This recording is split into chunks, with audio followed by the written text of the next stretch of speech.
Buenos días. Muy Buenos bien. días, profesor.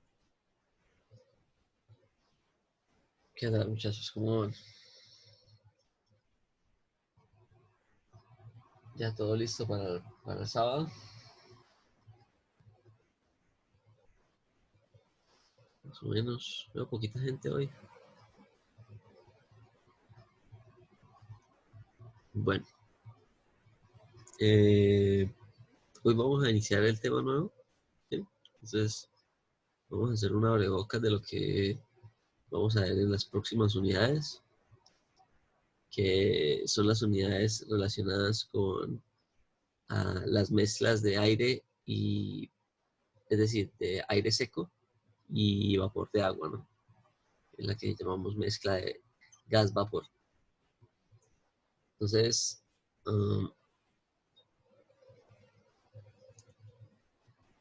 esta primera clase va a ser como más introductoria a ese tema, donde vamos a mirar tal vez algunas definiciones importantes y de pronto finalizamos la clase definiendo qué es esto que nosotros solemos llamar humedad, ¿no?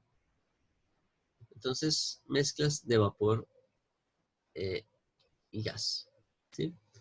Um, estas mezclas de vapor y gas conforman lo que en ingeniería se conoce como ciclometría, ¿no? Que es el estudio de esas mezclas, ¿sí?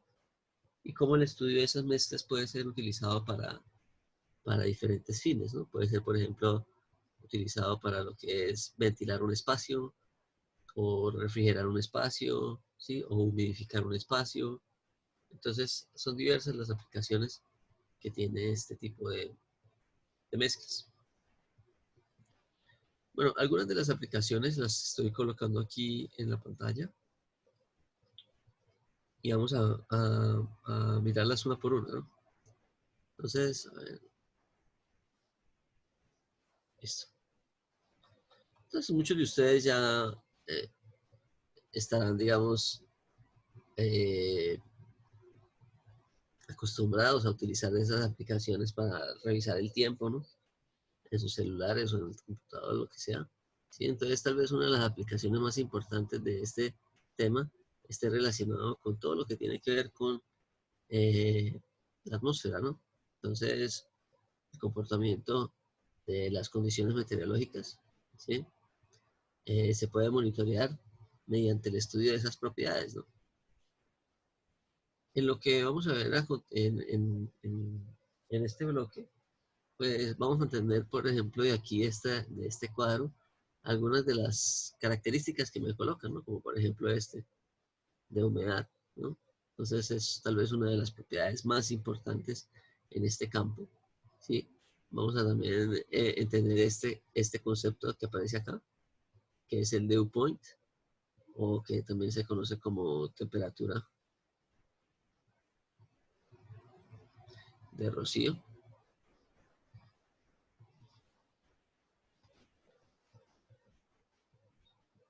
¿sí? Entonces, muchos de ustedes habrán tenido la experiencia, por ejemplo, de cuando están, sobre todo en ciudades que son más bien frías y húmedas, en las noches uno se da cuenta que hay una capa de humedad que se deposita sobre las superficies, ¿no? Entonces, vamos a mirar por qué es que ocurre eso, ¿sí? Entonces, a eso lo llamamos usualmente como temperatura de rocío.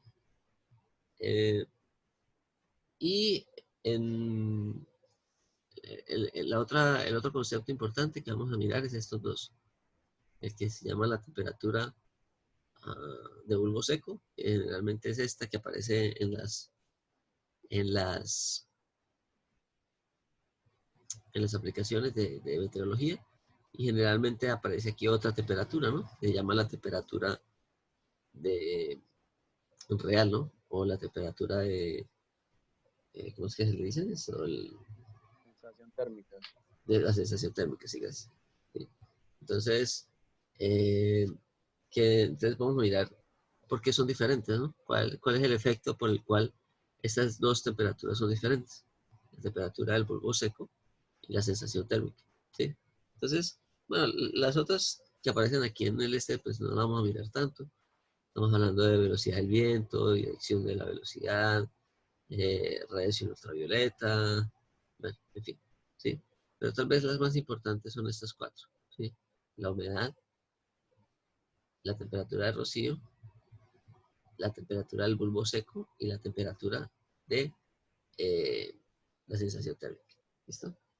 Entonces, en meteorología, esto es bastante utilizado, ¿no? Bueno, otras de las aplicaciones que nosotros tenemos ¿en qué? De las mezclas de vapor de agua y aire es todo lo que tiene que ver con refrigeración industrial, ¿sí? Entonces, ¿ustedes saben qué es una torre de enfriamiento? ¿O alguno de ustedes ha trabajado sabe qué es lo que es, qué es eso de torres de enfriamiento? Eso se utiliza en las plantas de energía nuclear, ¿no, profe? En realidad, en cualquier planta termoeléctrica se utilizan torres de enfriamiento. Bueno, no necesariamente, se pueden utilizar otras formas de refrigeración, pero digamos, en una gran parte de las plantas termoeléctricas, ¿sí? Entonces, aquí tenemos, por ejemplo, eh, torres de enfriamiento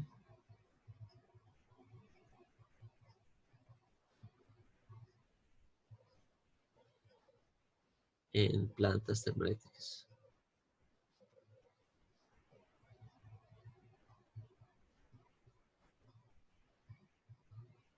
¿sí? Entonces, esto lo miraremos con más detalle al final del curso, que este es el último tema de la materia. Entonces, pero vamos a hacer un abrebocas de lo que sería, ¿sí?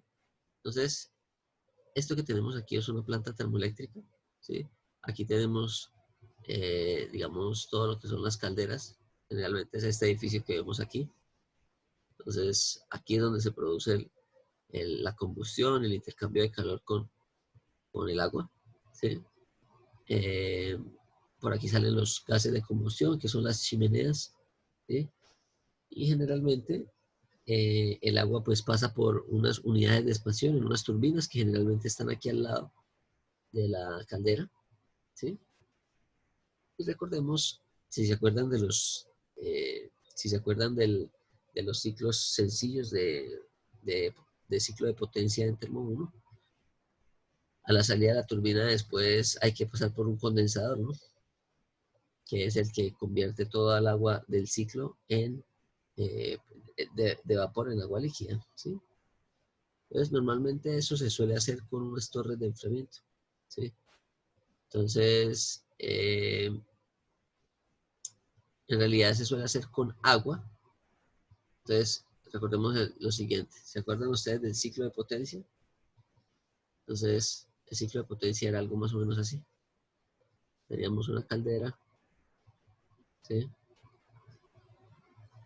Teníamos aquí una turbina en donde el vapor se expandía, ¿sí?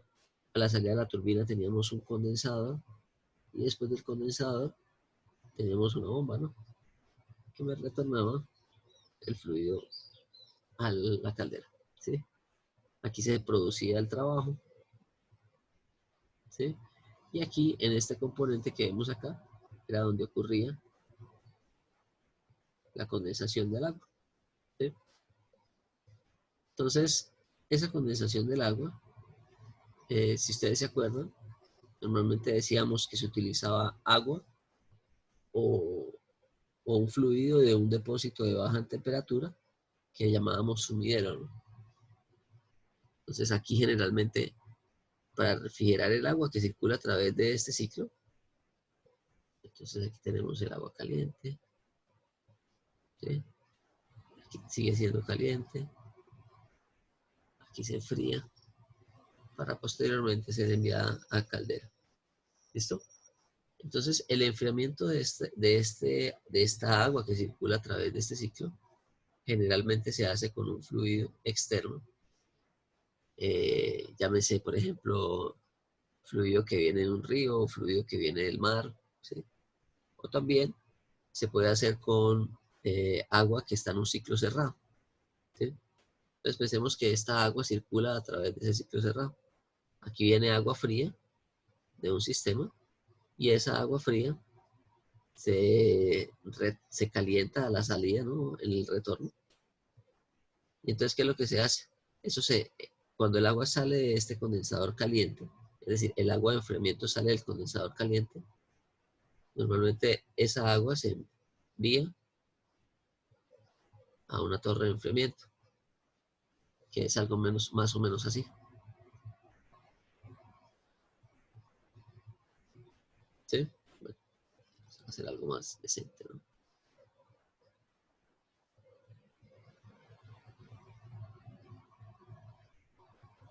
Bueno, supongamos que sea algo más o menos así, ¿no? Ya sé qué voy a hacer. Aquí esto.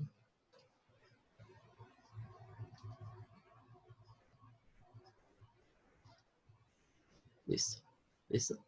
Entonces, esa agua caliente que sale del condensador es enviada para una torre de enfriamiento, ¿sí? Que es esa que estamos viendo ahí, en la imagen. Entonces, esta torre de enfriamiento es esto que vemos aquí, ¿sí? Entonces, bueno, vamos a hacer acá un zoom a ver si alcanza a ver algo. Entonces, en esa torre de enfriamiento es inyectado esa cantidad de agua, ¿no? Y el agua es como pulverizada mediante unos inyectores eh, en ese edificio, ¿no? Entonces, ¿qué es lo que sucede? Normalmente este edificio, en la parte inferior, tiene unas aberturas por donde circula aire. Entonces, generalmente uno ve en algunas torres de enfriamiento, uno ve en la base que tienen como unas aberturas así, ¿sí? Y a través de esas aberturas entra aire externo, ¿no? Aire atmosférico.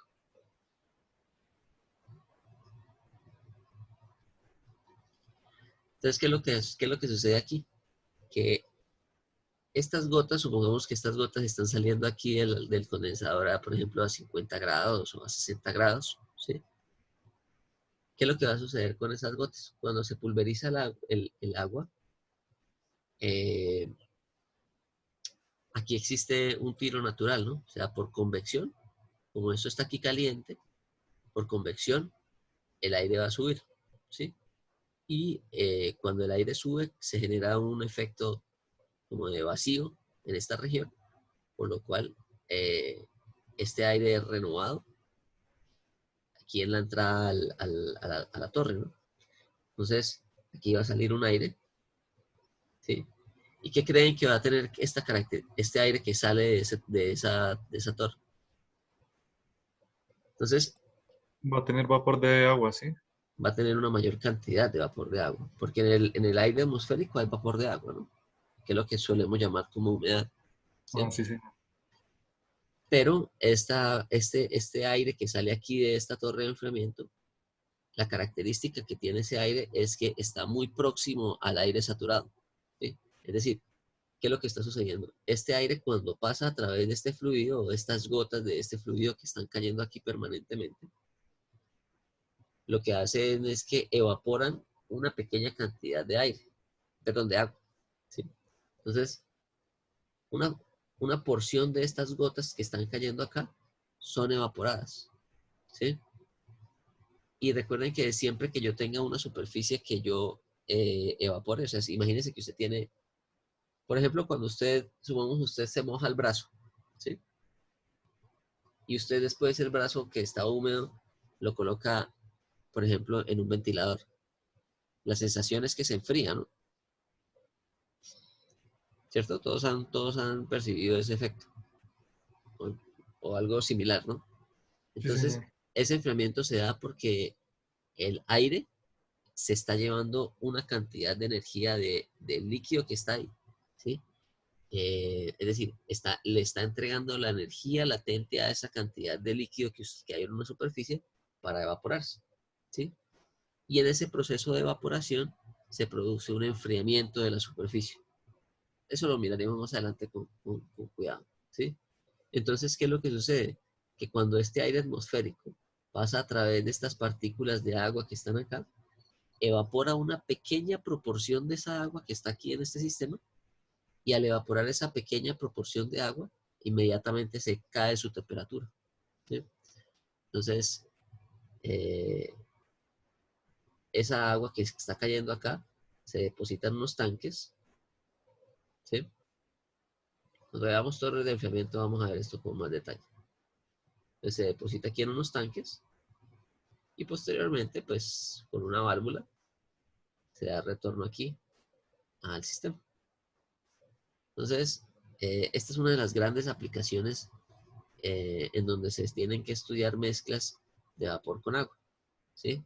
Porque digamos que la efectividad de esta torre va a depender de cuál es la humedad que yo tenga en este aire atmosférico.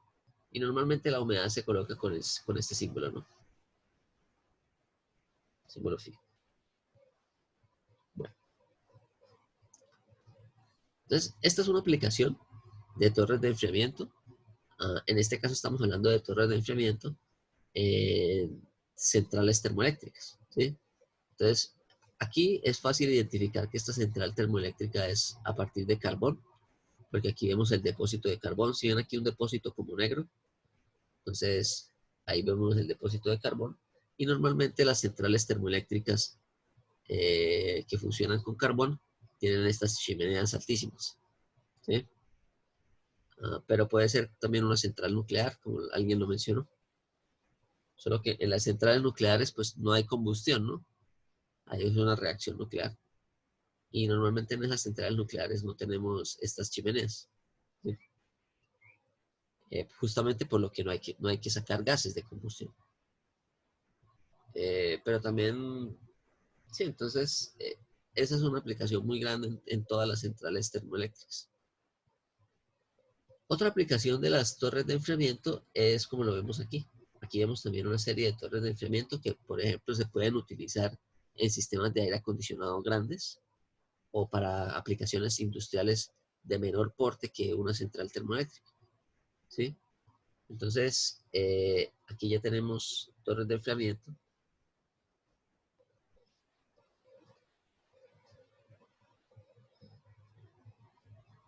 Industriales.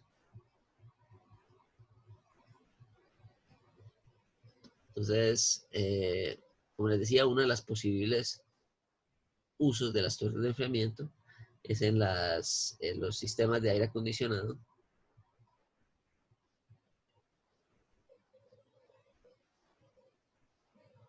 de gran escala.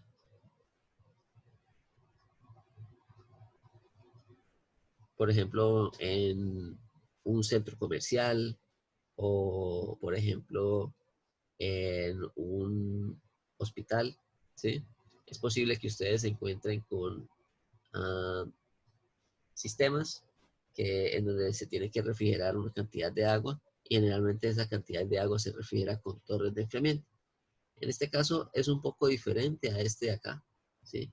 ¿En qué sentido? En que estas torres de enfriamiento funcionan aquí con un ventilador, ¿sí? Esta que les dije acá es por tiro natural, es decir, el flujo de aire a través de este sistema ocurre naturalmente por convección natural, ¿sí? Entonces nosotros aquí vamos a ver que esto tiene generalmente un perfil hiperbólico que facilita ese flujo o esa convección. En este caso, tenemos tiro forzado. Aquí es tiro inducido, perdón, aquí es tiro natural y aquí es tiro inducido, que es un tiro forzado, ¿no? Es decir, tenemos un ventilador que está girando y ese ventilador lo que hace es que forza el aire a que entre a través de estas rejillas, ¿sí? Entonces, el aire va a entrar a través de estas rejillas. En estas rejillas tenemos los intercambiadores de calor. Entonces, imaginémonos que aquí tenemos un intercambiador de calor con agua, eh, con agua caliente, por ejemplo, ¿sí? Ah, y lo que se hace es que o bueno, o con aspersores también, ¿no? Generalmente es con aspersores, perdón, no tenemos tanto eso. Pero entonces eh, el aire se forza a pasar a través de ese sistema y va a salir aquí con una mayor cantidad de agua o de vapor de agua en la mezcla. ¿Listo? Entonces a esto es lo que solemos llamar como torres de enfriamiento por tiro inducido o tiro forzado. Nuevamente, esto lo miraremos con más detalle en aplicaciones, sí, cuando veamos esta parte de torres de enfriamiento.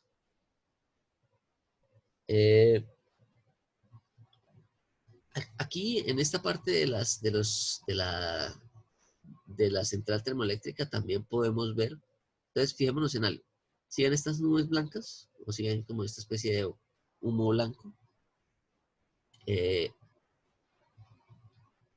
no sé, uno suele pensar que ese humo blanco es contaminación, ¿no? Es el típico caso de la central nuclear y la central nuclear botando ahí un montón de humo blanco. Uno piensa que eso es contaminación, pero en realidad aquí lo que está sucediendo es lo que les dije, ¿no?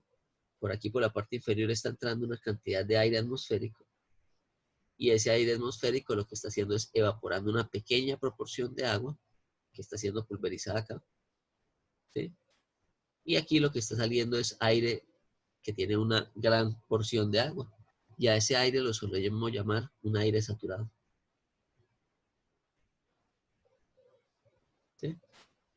Entonces, ese aire, digamos que tiene una gran cantidad de agua en la mezcla y lo que está haciendo es que parte de esa agua que se está llevando el aire se está posteriormente precipitando en forma de gotas. ¿Sí? Entonces esto que vemos aquí son en realidad es agua.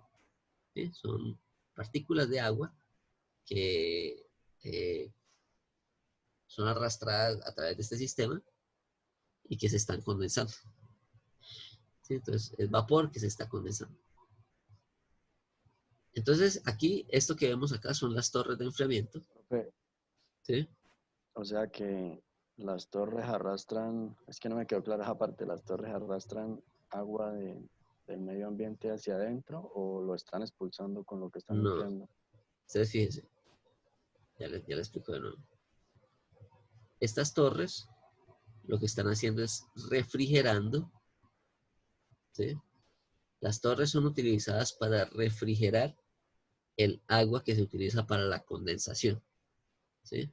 Entonces recordemos que en los ciclos de potencia tenemos dos flujos aquí. Un flujo de vapor que está circulando a través del flujo del ciclo de potencia. ¿Sí? Entonces aquí tenemos un M punto de vapor. ¿Sí? Y aquí lo que tenemos es un M punto de agua de refrigeración. ¿Sí? Esta agua de refrigeración es la que se utiliza para producir la condensación del vapor a la salida de la turbina. ¿Sí? Entonces, si miramos en el condensador es un intercambiador de calor por donde está entrando vapor de agua y está saliendo generalmente líquido saturado, y por donde está entrando aquí un fluido de refrigeración que generalmente es agua. Entonces aquí entra agua líquida a temperatura próxima a la temperatura ambiente y aquí sale calentada, ¿no? Entonces, para mantener esta agua en un ciclo cerrado y no tener que estarla renovando, por ejemplo, de un lago o del mar, por ejemplo, ¿sí? Lo que se hace es que esta agua se pasa a través de una torre de enfriamiento. En la torre de enfriamiento lo que se hace es que el agua se pulveriza, ¿sí? Mediante unos inyectores aquí en la parte superior. Y entonces aquí está cayendo agua caliente, ¿no? Sumamos que esta agua está a 50 grados, ¿sí? Entonces aquí se está pulverizando agua a 50 grados. Esa agua a 50 grados, lo que se hace es que se hace pasar a través de un flujo de aire que ocurre de manera natural, ¿no? Entonces, pensemos aquí, esta agua a 50 grados hace que el aire que está aquí se caliente, ¿no? Y entonces ese aire caliente, pues por efecto de convección natural, va a subir, ¿sí? Cuando ese aire sube, en la parte inferior, pues tiene que succionarse una cantidad de aire del exterior, que es este aire atmosférico, ¿sí? Entonces, este aire atmosférico tiene una pequeña proporción de vapor de agua en la mezcla, que es lo que nosotros solemos llamar humedad, ¿sí? Pero entonces lo que sucede con este aire atmosférico es que ese aire atmosférico cuando pasa a través de este flujo o a través de este torrente de partículas que se están pulverizando, lo que es que ese aire atmosférico evapora una pequeña proporción de esa agua, ¿sí? Entonces imagínense lo siguiente, imagínense que usted tiene aquí una gota que está cayendo, ¿sí? Y esa gota que está cayendo está pasando a través de un flujo de aire, ¿sí? Entonces tenemos aquí el flujo de aire y vamos a decir que esta gota está a 50 grados y que este flujo de aire está a 25, ¿sí? Entonces, como acá hay una diferencia de temperaturas, tiene que haber una cantidad de energía que se está transfiriendo aquí al agua. ¿Listo? Y esa cantidad, perdón, una cantidad de energía que se está transfiriendo en esta dirección, ¿no? Entonces, ¿qué es lo que sucede? Que lo que yo les estaba diciendo ahorita, pero eso lo explicaré con más detalle más adelante. Siempre que usted tenga la evaporación de una sustancia, eso produce un enfriamiento de la superficie, que es lo que les decía de si usted se moja un brazo y lo coloca en el ventilador, usted va a sentir más frío, porque la superficie se está enfriando con relación al exterior. Ah, entonces, lo que hace este aire atmosférico es evaporar esta gotica, ¿cierto? Entonces, cuando se evapora esta gota, aquí lo que sale es el mismo aire atmosférico, pero con una mayor proporción de goticas o de partículas de vapor de agua, ¿sí? Eso es lo que está haciendo estas torres de enfriamiento. Entonces, eh, lo que yo les decía, normalmente ustedes van a ver aquí como un humo blanco, ¿sí? Humo entre comillas, ¿no? Porque al final este humo blanco son estas partículas de vapor que están siendo arrastradas por este flujo de aire, que cuando salen aquí, cuando salen de la torre, se precipitan otra vez en forma de gotas y forman lo que conocemos como una nube, ¿no? Entonces, eso es lo que está pasando. ¿Sí me entendió? Sí, señor. Entonces, eso mismo ocurre aquí con, con con las otras torres. Estas son de menor porte, pero aquí también vemos que sale ese mismo humo blanco, entre comillas, que es el vapor de agua que está saliendo de ese sistema. Entonces, son diferentes aplicaciones en donde se tiene que estudiar esa mezcla de aire con vapor, ¿sí? Normalmente a esta área se le suele llamar, ustedes la van a encontrar en libros, ustedes pueden buscar libros con esta denominación, ¿no? HVAC, que es simplemente una mezcla de todas las aplicaciones que involucran ese tema, ¿no? Entonces, generalmente la H hace referencia a calentamiento, heating, B a la ventilación y a C a aire acondicionado.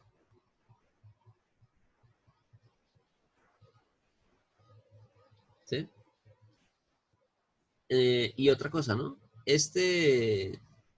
Todo este conjunto, digamos, de aplicaciones de este tema, generalmente digamos que están muy bien especificados mediante manuales de una sociedad, ¿no? ¿Alguien sabe cuál es esa sociedad? Como decir la ASME, que es la Sociedad Americana de Ingeniería Mecánica. Existe una sociedad americana también, digamos, dedicada exclusivamente a este tema, y es la que se llama ASHRAE. ¿Listo? Entonces, esto significa Sociedad Americana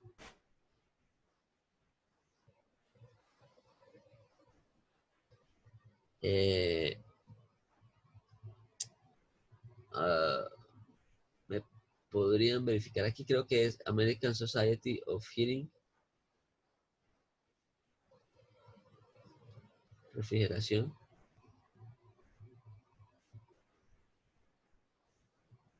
and air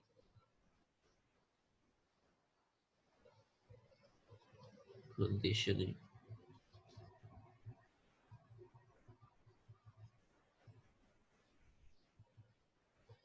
engineering.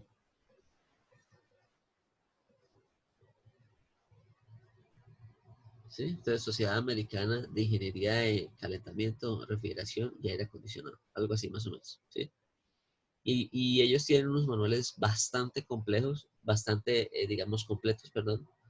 Entonces, si a alguno de ustedes les llama la atención este tema, yo les sugiero que posteriormente le eche una revisada a esos manuales, ¿no? Entonces, por ejemplo, en esos manuales explican, por ejemplo, cuáles son los tipos de aislantes que se deben utilizar en ductos para aire acondicionado, ¿sí? O cuál es el flujo que se debe colocar para una determinada aplicación, ¿sí? O, por ejemplo, cómo se determinan las cargas, ¿sí? Por ejemplo, si usted quiere colocar un aire acondicionado para una oficina, ¿sí? Entonces, usted en esa oficina tiene que empezar a determinar una serie de cargas, ¿sí? ¿Qué son cargas? Las cargas son simplemente eh, elementos que están produciendo calor en ese ambiente. Entonces, uh, por ejemplo, ¿cuáles son los elementos que pueden producir calor en un ambiente? Los computadores, las luces, las personas, ¿sí? Eh, el propio sol si está entrando por la ventana, ¿sí? Una nevera, ¿sí? Ese tipo de cosas. Entonces, en este manual pues, le indican a uno cómo se determinan todas esas cargas o cuáles son los valores típicos eh, cuáles son los valores típicos de carga que tienen diferentes elementos. Entonces,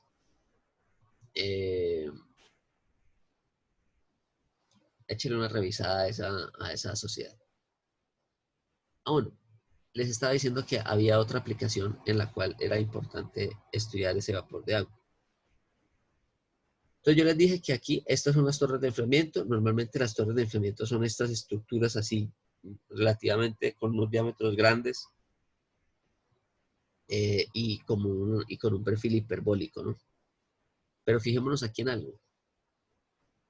Aquí también tenemos ese humo blanco. Pero ese humo blanco aquí viene de otro lado, ¿no? Yo les había dicho que esto que tenemos aquí son las chimeneas, ¿sí? Por donde salen los gases de combustión del carbón que se está quemando en la caldera, ¿sí? Ahora, este humo blanco que vemos aquí también es agua, ¿sí? Entonces vamos a recordar aquí un poco de la estequiometría y de la química que miraremos más adelante cuando veamos combustión. Entonces, en combustión, por ejemplo, si estamos quemando carbón, el carbón vamos a decir que lo estamos quemando, o mejor aún, vamos a decir que no es carbón.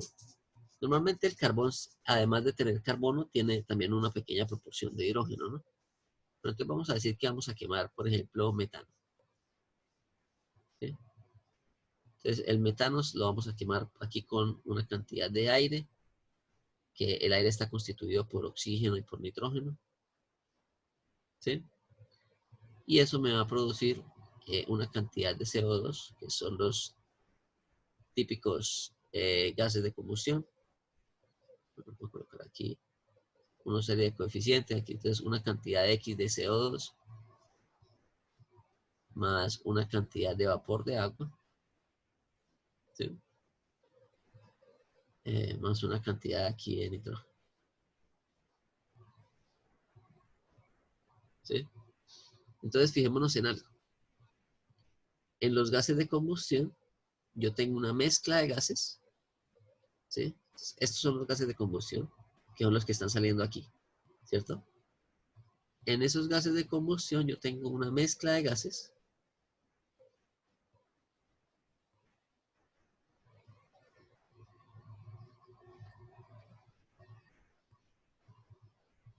en donde tengo la presencia de este elemento, el agua, ¿no? Entonces, recordemos que como tenemos una mezcla de gases, cada uno de estos gases tiene una presión dentro de esa mezcla, ¿no? Que es la que llamamos una presión parcial. ¿sí? Y normalmente estos son gases ideales. Entonces nosotros podemos decir que la presión de una mezcla mediante la ecuación de Dalton es igual a la sumatoria de las presiones parciales de los componentes, ¿sí? Entonces el agua generalmente tiene una presión parcial que generalmente es pequeña dentro de esta suma sí, dentro de esta combinación, ¿no? Dentro de esta mezcla. Entonces,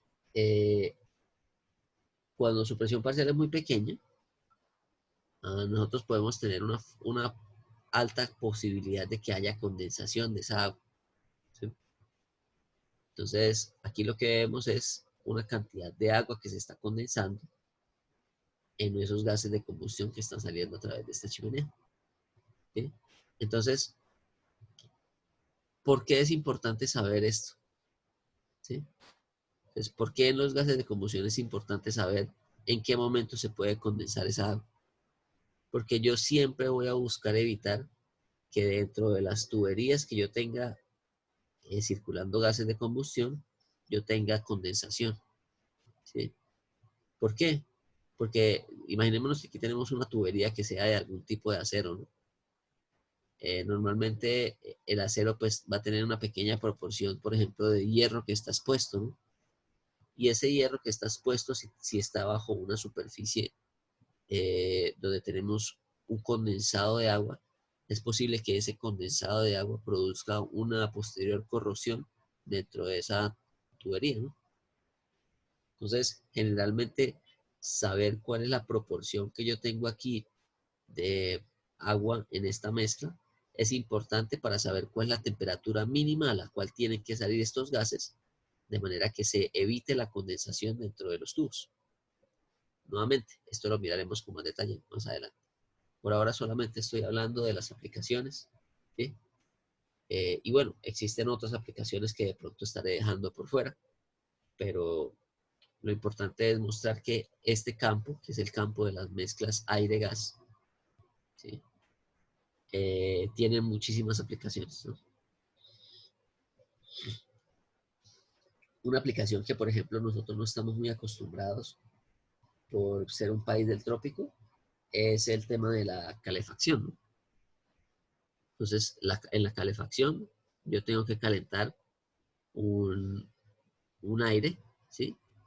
Eh, que además de ser frío, tiene una humedad, ¿no? Entonces, más adelante vamos a mirar que siempre que yo caliente un aire, eh, es posible que yo reduzca la humedad y eso tiene unos efectos en lo que se llama el confort, ¿no? Bueno, y aquí vamos a introducir tal vez el último ítem que es de vital importancia de este tema, que tiene que ver con lo del confort térmico, ¿sí? Entonces, todos nosotros sentimos una condición de comodidad con el ambiente, ¿no? Entonces, probablemente algunos de ustedes han estado en una ciudad muy húmeda y muy caliente, como por ejemplo, como la mayoría de las ciudades que están en el Magdalena Medio, ¿no? O a ribera del río Magdalena, ¿sí? Generalmente todas las ciudades que están ahí, no sé, Honda o Barranca o Puerto Boyacá, ¿sí? Todas esas ciudades son calientes y son húmedas. Y el, ¿hay alto confort en ese ambiente o no? Cuando hablamos de confort es la comodidad que el cuerpo siente bajo esas condiciones. ¿Uno se siente cómodo en esas condiciones? ¿Qué opinan?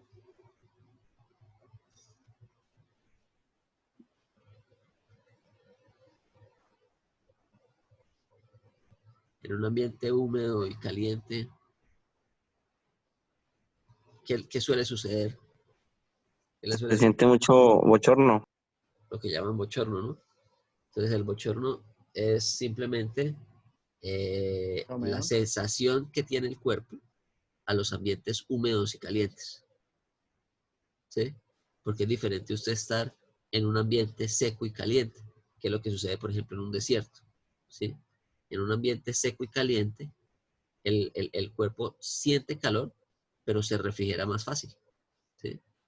Porque cuando usted suda, el sudor se evapora más rápidamente que cuando está en un ambiente húmedo. Cuando usted está en un ambiente húmedo, usted suda, pero el sudor, normalmente el sudor es un mecanismo de refrigeración natural del cuerpo, ¿no? Pues es el principal mecanismo de refrigeración del cuerpo. Entonces, cuando usted suda, el cuerpo espera que ese sudor sea evaporado, ¿sí? Y cuando se evapora ese sudor, pues su temperatura corporal se regula. Entonces, ¿por qué digo que es importante este tema del confort en esta área de la ciclometría? Por lo que para usted garantizar que ese confort sea más adecuado, es decir, para garantizar que usted en un ambiente como por ejemplo el de Barranca, usted se sienta cómodo, usted tiene que tratar el aire atmosférico, ¿sí? Y tratar el aire atmosférico implica básicamente colocar un acondicionamiento de ese aire, o sea, un aire acondicionado, ¿sí? Entonces, usted tiene que saber las características del ambiente para saber cuáles van a ser las condiciones operativas de ese aire. ¿Listo? Bueno, entonces, más adelante miraremos eso con más detalle. Por ahora solamente aquí una introducción a las aplicaciones y ahora sí vamos a mirar, vamos a empezar a hacer algunas definiciones. ¿Hay alguna pregunta hasta el momento?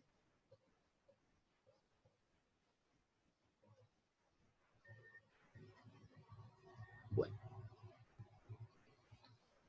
Pues una cosa, ¿no? Sí. Que a la hora como de diseñar un sistema de aire acondicionado, pues uno se debe referir más bien a la norma y ya, ¿no? O, pues, y tener en Pero cuenta las, o usted sea, tiene que tener conocimiento del tema, ¿no? O sea, que sí, claro, no es solamente hacer cálculos con una receta, ¿no? Sino que usted también tiene que tener criterio al momento de tomar decisiones. Y en esa toma de decisiones el criterio pues ya depende de, sí, cuál es su habilidad como ingeniero para entender qué es lo que está sucediendo con la ¿qué? Con la física de esa mezcla. Pero sí, sí, yo, normalmente existen normas para eso y esas normas están aquí condensadas en este documento, ¿sí? Muchas veces lo que hacen las empresas de aire acondicionado o de refrigeración es que toman esta norma y hacen como una especie de hoja de cálculo mediante una planilla de Excel o algo así, ¿no? Entonces usted dice, listo, vamos a determinar las cargas. Entonces usted ya sabe que va a tener, por ejemplo, 30 computadores. Entonces usted sabe que para cada computador yo tengo una carga esperada de tanto. Entonces al usted colocar aquí 30, entonces usted dice, 30 computadores tiene una carga de tanto. Tantas personas, no sé, tantos equipos, hay tantas ventanas. Eh, entonces con todo eso, hay una irradiación solar en esa región de tanto, ¿sí? Entonces usted va creando como esa planilla de cargas. Y esa planilla de cargas le va a decir a usted cuánta es la carga total que usted tiene que tratar en ese ambiente, ¿sí? Cuál es la cantidad de energía que en ese ambiente se está recibiendo por transferencia de calor.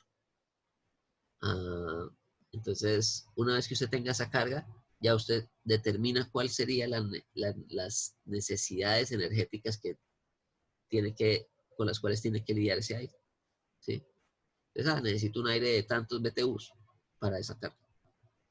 Normalmente los aires acondicionados todos se comercializan en BTUs, ¿sí? Que es un BTU es aproximadamente igual a un kilojoule, ¿sí? Entonces, eh,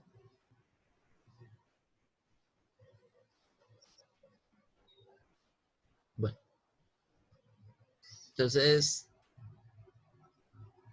vamos a empezar a hacer algunas definiciones. Y tal vez la primera definición o la más importante es decir qué es el aire, ¿no?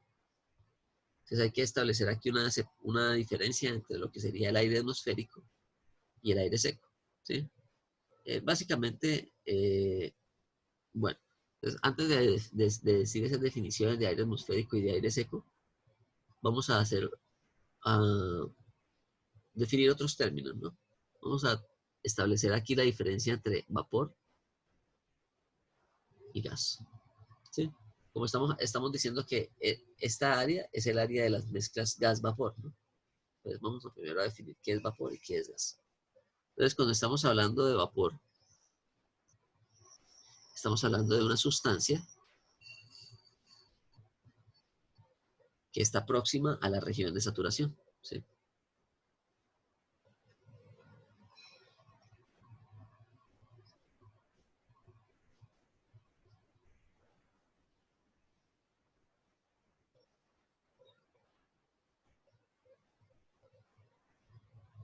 ¿Sí? Entonces, cuando estamos hablando de vapor, estamos hablando justamente de que esa sustancia puede presentar un cambio de fase, fácilmente, ¿sí?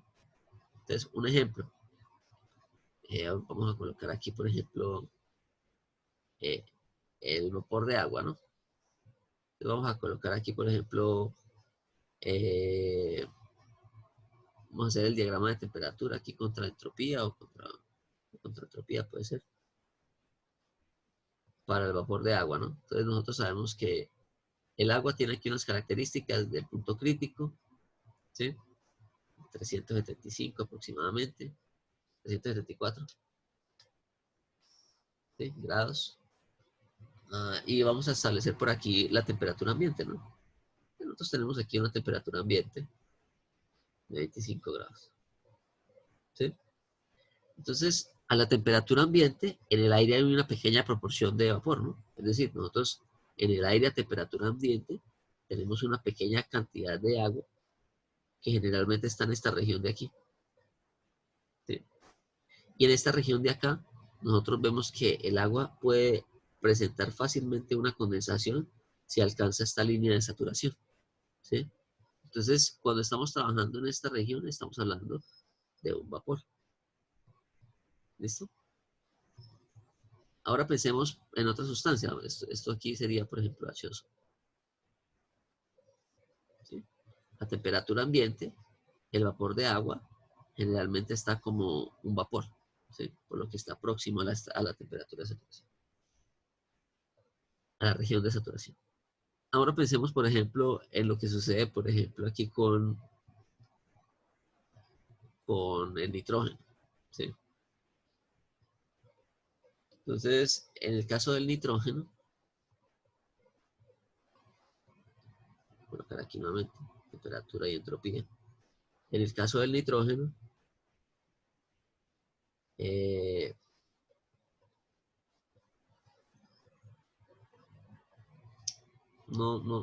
a mí siempre se me olvida cuánto es que es la temperatura crítica, pero es 140, menos 143, creo.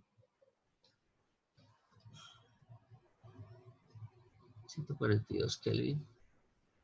Bueno, supongamos que aquí tenemos nitrógeno, ¿sí? ¿Me podrían verificar ahí en la tabla A1 el valor de la temperatura crítica? 126.2.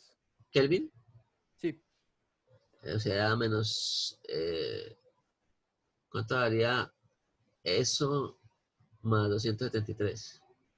100, o sea, 273 menos ese valor, ¿no? menos 146.8 centígrados. Menos 146 grados. Entonces, fijémonos en algo. Nosotros sabemos que la temperatura crítica aquí para el nitrógeno es esta acá, ¿no? O sea, todo lo que esté por debajo de este valor, es decir, todo lo que esté por encima de este valor de temperatura, está en la condición de vapor, ¿no? Ahora, 25 grados es bastante lejos de esa región, ¿no? Entonces, a 25 grados, y coloquemos por aquí una presión atmosférica, 100 kilopascales, ¿sí? Nosotros vamos a estar trabajando en una región por aquí bastante distante de la región de saturación, ¿sí? Y a esto es lo que solemos llamar nosotros como un gas, ¿sí? Entonces, esa es como la principal diferencia entre lo que ocurre en un gas y lo que ocurre en un vapor, ¿no? O sea, las diferencias entre las definiciones de esos dos términos. Cuando estamos hablando de vapor, estamos hablando de una sustancia que puede presentar una condensación fácilmente, que es lo que ocurre con el agua en la atmósfera. Ahora, el nitrógeno que está en la atmósfera, él no se va a condensar fácilmente, ¿sí? Él no se va a condensar digamos, espontáneamente, que es lo que suele ocurrir muchas veces con el vapor de agua, ¿no? El vapor de agua en el ambiente, cuando el ambiente se enfría, se condensa y produce, por ejemplo, las nubes, ¿sí? Entonces, esa es como la gran diferencia entre esos dos términos. Pues cuando estamos hablando de un gas, es una sustancia que se encuentra distante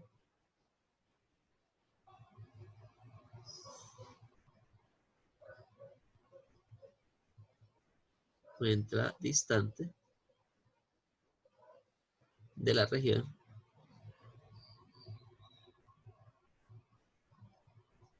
de saturación.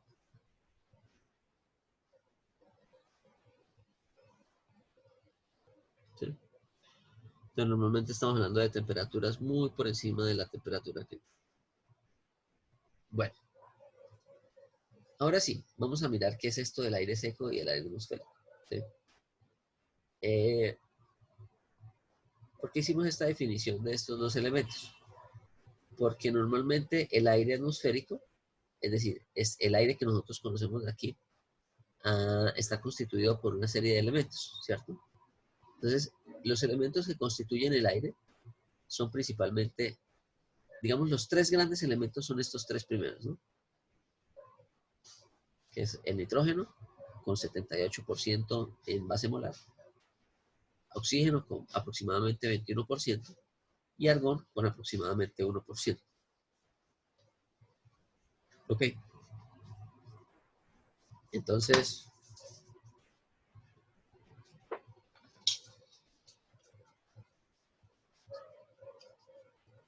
dame un segundo, por favor.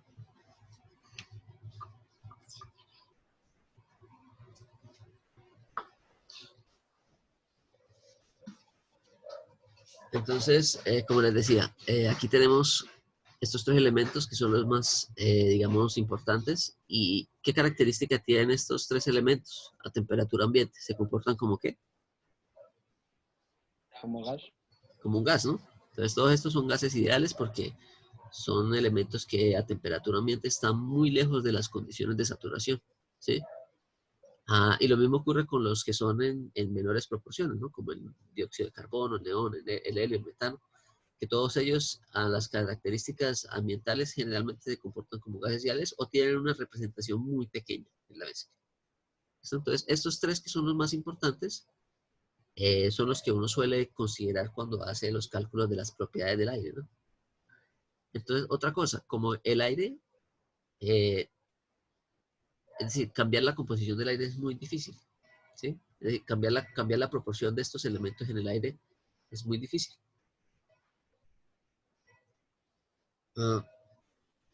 Deme un segundo.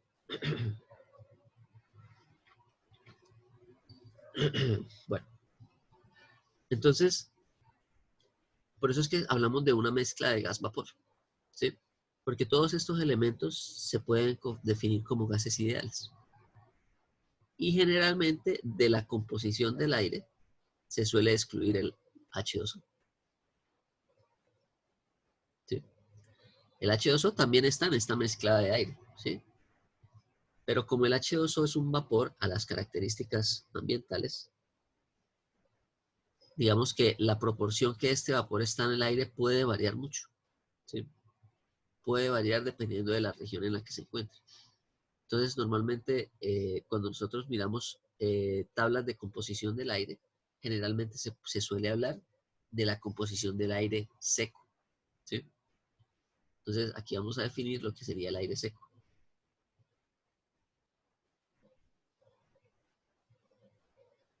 Entonces, ese aire seco, en realidad es una mezcla de gases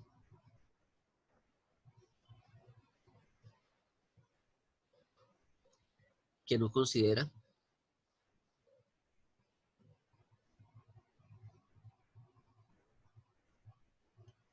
el vapor de agua. ¿Listo? Entonces, siempre que hablemos de aire seco, estamos hablando del aire cuya composición es esta que generalmente vemos en tablas. 79% de nitrógeno, 21% de oxígeno. Y en menores proporciones, pues, los otros elementos. ¿Sí? Uno generalmente generalmente uno suele aproximar la composición del aire a esto. Perdón. Uno suele aproximar la composición del aire a 79% de N2 y el 9% de N2 y 21% de O2. Es como la aproximación que uno suele hacer de la composición del aire, sobre todo en la parte de las reacciones de combustión. Uno suele hacer esta aproximación que tenemos aquí, ¿sí?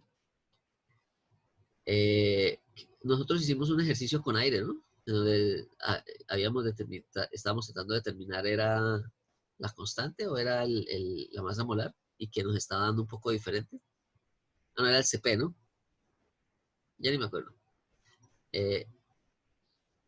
Alguien me preguntó después de la clase que no le estaba dando ese valor que aparecían en tablas. Y yo les había dicho era que yo había considerado el aire como esta proporción. 79% nitrógeno y 21% oxígeno. Pero al final, el motivo por el cual no le estaba dando el resultado que estaba en las tablas era porque estábamos desconsiderando el efecto del argón, que es una proporción relativamente grande, ¿no? 1%. ¿Sí? 1% es significativo. Entonces, cuando se le incluía el argón al cálculo, ya el valor se aproximaba mucho más al valor que estaba en tablas. Creo que era el CP. Entonces, las propiedades que aparecen en las tablas termodinámicas para el aire generalmente incluyen todos estos componentes. ¿Listo? Bueno, entonces cuando hablamos de aire seco estamos hablando de aire en donde no se incluye el vapor de agua. Y cuando hablamos del aire atmosférico,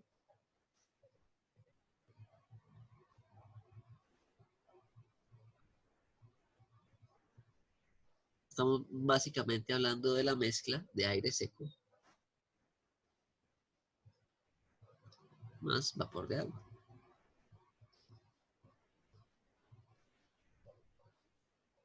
¿Listo? Entonces siempre que nosotros hablemos ¿de qué? De aire atmosférico, vamos a tener estas dos condiciones. Como les dije, la composición de estos elementos o de la proporción de estos elementos en la atmósfera es supremamente estable. Entonces estamos hablando de que este aire seco que tenemos aquí es un aire seco cuya composición es constante.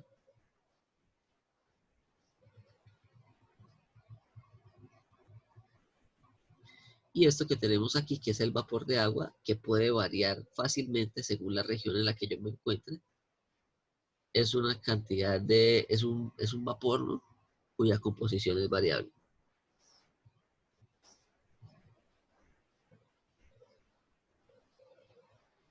¿Sí? Y esa variabilidad de esta proporción de vapor depende de la región que yo me encuentre en el planeta, ¿no? Entonces, normalmente las regiones próximas a las regiones, entonces cualquier región que esté próxima a un cuerpo de agua grande, generalmente es un ambiente húmedo, ¿sí? Entonces lo que suele suceder, por ejemplo, en las riberas o en las costas, ¿sí? Siempre estamos hablando de que tenemos altas humedades. Y básicamente esta composición variable que tenemos aquí, ¿sí? Esa variabilidad de la composición del vapor de agua entonces va a depender de las tasas de evaporación y de condensación, ¿no? Que haya en el ambiente.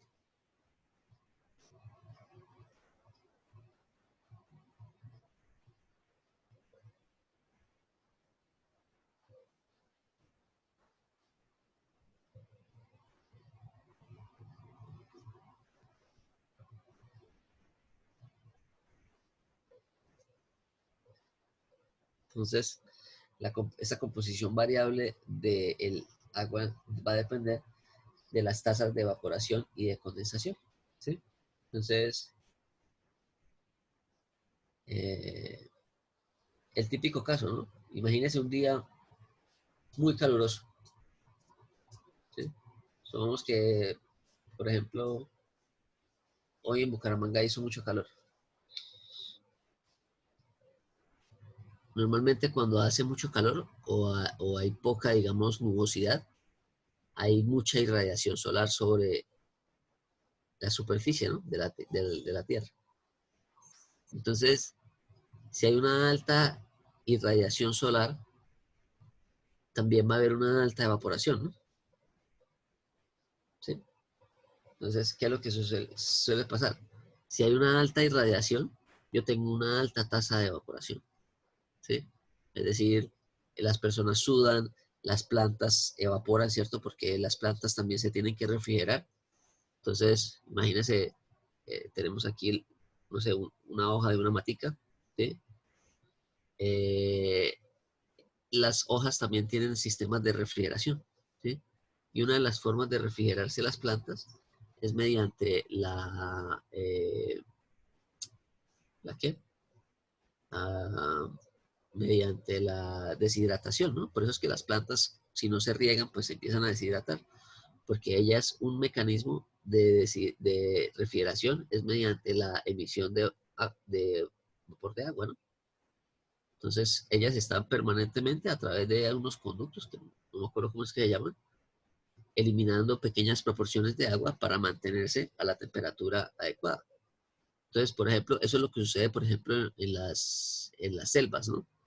Las selvas son supremamente húmedas porque durante el día la radiación solar es muy alta y la radiación solar hace que todas las plantas que se están viendo irradiadas por el sol empiecen como a sudar entre comillas, ¿no? Es decir, están emitiendo vapor eh, por ese mecanismo de refrigeración. Y por eso es que uno ve pues que en las selvas generalmente es muy húmedo el ambiente, justamente por eso. Entonces en la selva tenemos una alta evaporación de agua dada por una alta irradiación solar sobre las plantas. Ah, entonces, ¿qué suele suceder? Si la proporción de agua que yo tengo aquí, ¿sí? Si la proporción de agua que se está emitiendo al aire es muy grande, pues va a llegar un punto donde el ambiente se satura y ¿qué es lo que se produce? La lluvia. La lluvia, ¿no? Entonces, por eso es que esta composición varía muchísimo, porque varía de muchos factores ambientales, ¿sí? Depende de la nubosidad, depende del aire atmosférico. Por ejemplo, si está circulando mucho aire, hay menores proporciones. Por ejemplo, hay días en los que hace mucho calor y en ningún momento llueve, ¿no? De pronto no se alcanzaron a formar bien no se alcanzaron como a conformar fácilmente las nubes para que se produjera esa precipitación. O puede ser que en la atmósfera, a altas alturas, pues no a nivel del piso, sino un poco más arriba, las velocidades del viento sean muy altas. Entonces el vapor de agua sube, pero es arrastrado por el viento hacia otro lugar. Entonces, normalmente cuando el ambiente está muy como estancado, como que no hay mucho viento y hay una alta evaporación o una alta irradiación solar, ahí es donde hay una mayor posibilidad de que se presenten precipitaciones. Bueno,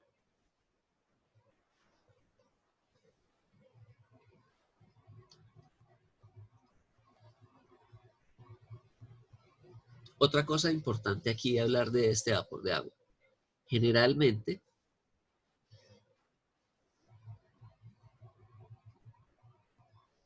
generalmente no. La proporción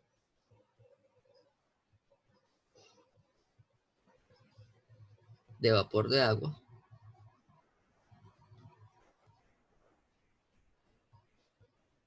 en el aire atmosférico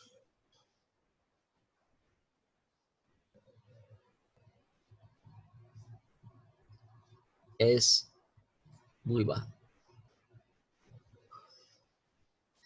Ya vamos a mirar qué es eso. O es baja, mejor. Es baja. ¿Sí? Es pequeña. Pero a pesar de que a pesar de que es pequeño, o sea, cuando estamos hablando, por ejemplo, de la presión de vapor, por ejemplo, cuando estamos hablando de baja, es que está en torno de un 1 a un 3%, ¿sí? Máximo. Es decir, que la presión de vapor está entre 1, la presión atmosférica es 100 kilopascales, ¿no? La presión de vapor, es decir, la participación del vapor en esa presión atmosférica es de aproximadamente 1 a 3%, lo cual es un valor bastante pequeño, ¿sí?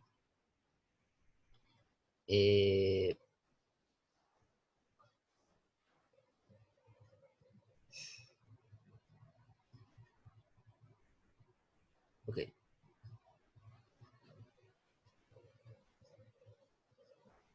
Bueno. Y normalmente es inferior a estos valores, ¿no? Estos son como los valores máximos posibles que puede alcanzar, pero en realidad en muchos casos es mucho menor, ¿sí? Entonces, más adelante miramos cómo se determina eso, pero es aproximadamente esto, es una proporción muy pequeña. Pero esa proporción muy pequeña, a pesar de que es una pequeñísima cantidad de agua la que hay en el aire atmosférico, tiene grandes efectos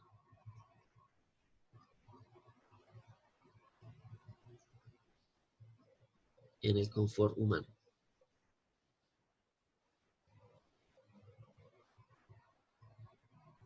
¿Listo?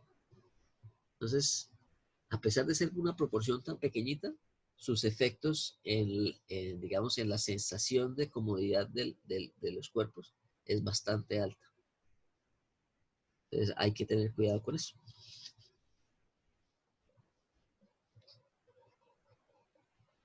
¿Listo? ¿Preguntas?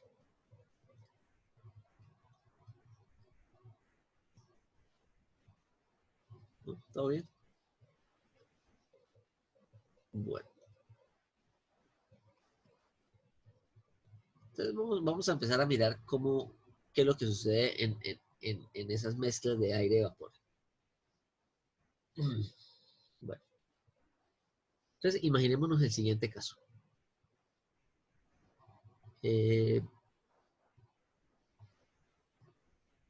Bueno, imaginémonos que nosotros tenemos aquí un tanque, ¿sí?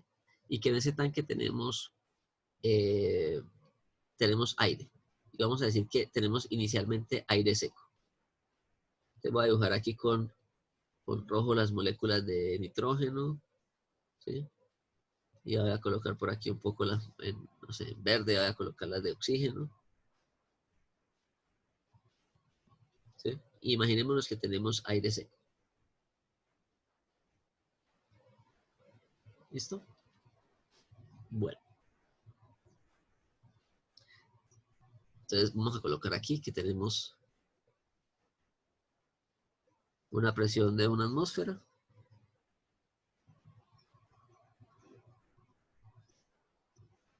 Vamos a decir que tenemos una presión de 100 kilopascales y que estamos tomando una medida aquí de la temperatura. Vamos a decir que la temperatura aquí es de 25 grados. ¿Listo?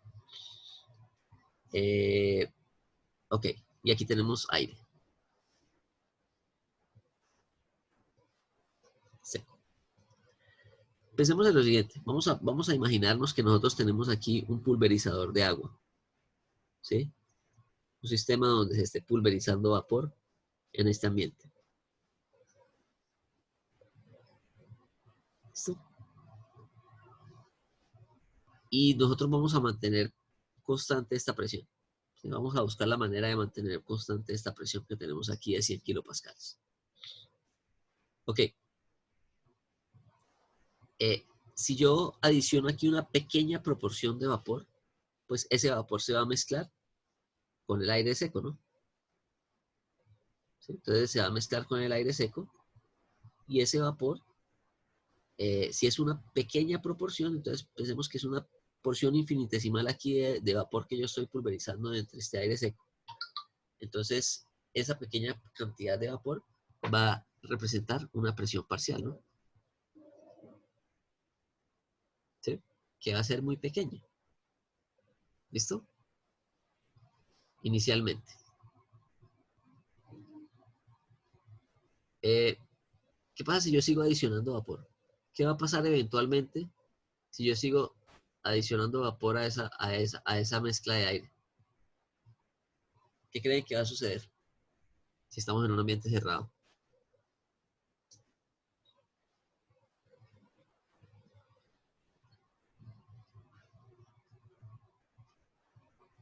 ¿Qué piensan? Inicialmente, este vapor se mezcla con el aire y forman una mezcla homogénea gaseosa, ¿sí? Si la proporción de vapor es muy pequeña. ¿Qué es lo que sucede con el aire, no? En el aire siempre hay vapor, pero uno no ve que ese vapor esté como gotas, sí, que esté como gotas, por lo que, nuevamente les digo, esta presión del vapor en la mezcla con el aire es muy pequeña. Estamos hablando de presiones, ahorita miramos de cuántas son esas presiones, con el ejercicio que vamos a hacer aquí a la derecha. Pero entonces, ¿qué va a suceder eventualmente si yo sigo adicionando vapor a esta mezcla? Se va a saturar. Se va a saturar, ¿no? ¿Y qué pasa cuando se satura? Se precipita. Se precipita, ¿no? Entonces es lo que suele, así como cuando uno está viendo la película o si usted se toma un baño con agua caliente, ¿sí? Dependiendo de si el ambiente es frío, o sea, eso va a depender de qué tan frío sea el ambiente, ¿no? Por ejemplo, si usted si usted se toma un baño caliente en una ciudad fría, generalmente la precipitación es mayor, ¿no? Pues que uno ve que se forma así como una especie de vapor en el baño y toda la cuestión. Entonces, lo que sucede es que cuando el aire se satura, ¿sí? Se presenta la precipitación. Entonces, en la superficie se va a presentar a precipitar una cantidad de líquido, ¿sí? Y se empezará a formar aquí una cantidad de líquido que no es capaz de mezclarse en el aire, por lo que ese aire ya está saturado. Es decir, el aire ya no puede recibir más agua en la mezcla. Entonces, cuando ya no puede recibir más agua, pues básicamente todo ese vapor que se está inyectando se está precipitando en la superficie. ¿Listo? Vamos a mirar un poco cómo se vería eso en el diagrama de temperaturas. Entonces vamos a colocar aquí temperaturas contra entropías, ¿sí? Y vamos a colocar aquí nuestro domo de saturación.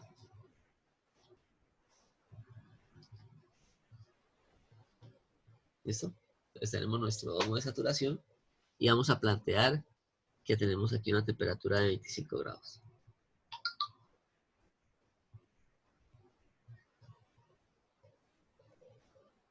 25 grados.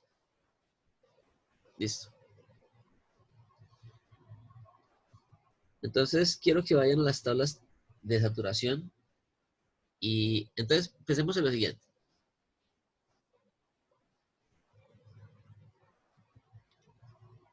Vamos a decir que a ver, recordemos que aquí la presión de la mezcla es de 100 kilopascales, ¿no? Y yo les había dicho que como esto es una mezcla de gases ideales, esto debe satisfacer la ley de Dalton, ¿no? Que nos dice que la presión de mezcla es igual a la sumatoria de las presiones de los componentes. ¿Eso? O básicamente que nosotros vamos a tener que la presión de mezcla es equivalente a la presión del vapor de agua más la presión del aire seco. ¿Listo? Ok. Entonces, si nosotros hacemos una adición muy pequeñita aquí de vapor, nosotros vamos a tener, por ejemplo, a 25 grados. Vamos a suponer esto, vamos a empezar a darle valores a esta presión de vapor. ¿Listo? Vamos a decir que inicialmente inyectamos una pequeña proporción de vapor, de tal manera que la presión de vapor del agua en esas condiciones, supongamos que sea de 0.5 kilopascales. ¿Listo? Entonces,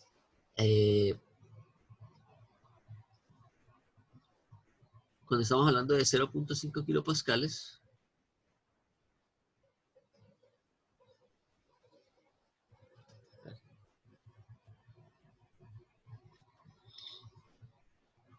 tenemos que hacer el siguiente análisis, ¿sí? ¿Cuál es la presión de vapor a 25 grados?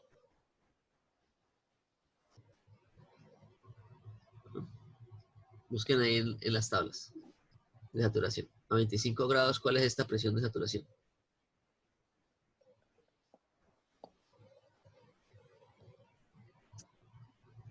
Creo que es 3, algo.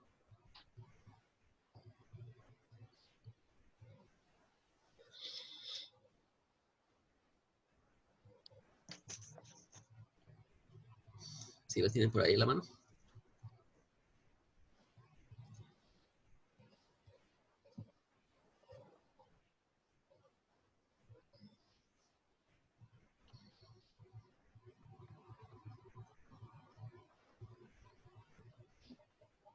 ¿No?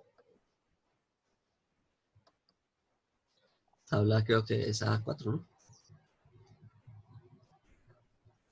Bueno. Entonces a 25 grados creo que... Voy a buscar aquí.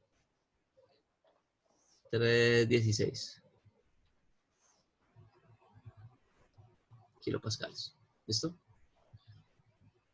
Esta es la presión máxima que puede tener el vapor de agua en esta mezcla antes de condensarse, porque a 25 grados, si yo a 25 grados tengo esta presión de saturación, tengo esta presión del vapor de agua, quiere decir que el vapor de agua está en el punto de saturación, pues que está inminente a condensarse, ¿no?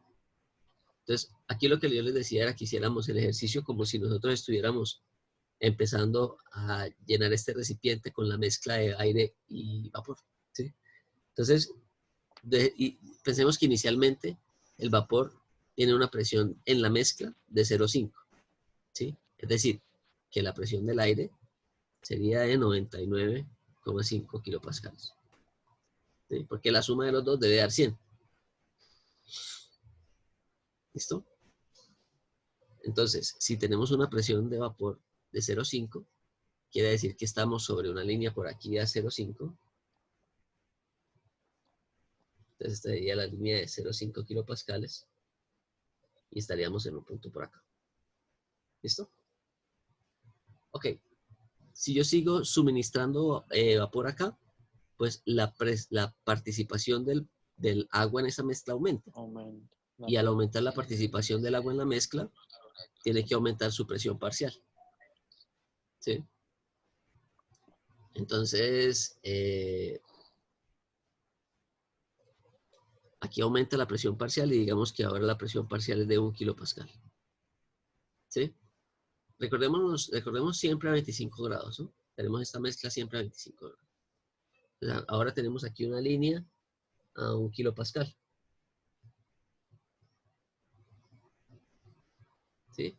Y a 1 kilopascal estamos acá. ¿Sí? Fijémonos lo que está sucediendo con estos puntos. En la medida en que yo voy aumentando la proporción de vapor en la mezcla, entonces aquí ahora tendría 99 kilopascales de aire. ¿Sí? Si yo aumento aquí la presión a 2, pues voy a tener ahora un punto por aquí. ¿Sí? Hasta que llegue a los 3.16 kilopascales. ¿Sí? Entonces aquí tendría 98 kilopascales y aquí tendría 97, ¿sí? 96,864. ¿Listo? Entonces, fijémonos en lo siguiente. Lo que yo hago cuando aumento la participación de vapor en la mezcla es que me empiezo a mover en la dirección de la línea de saturación.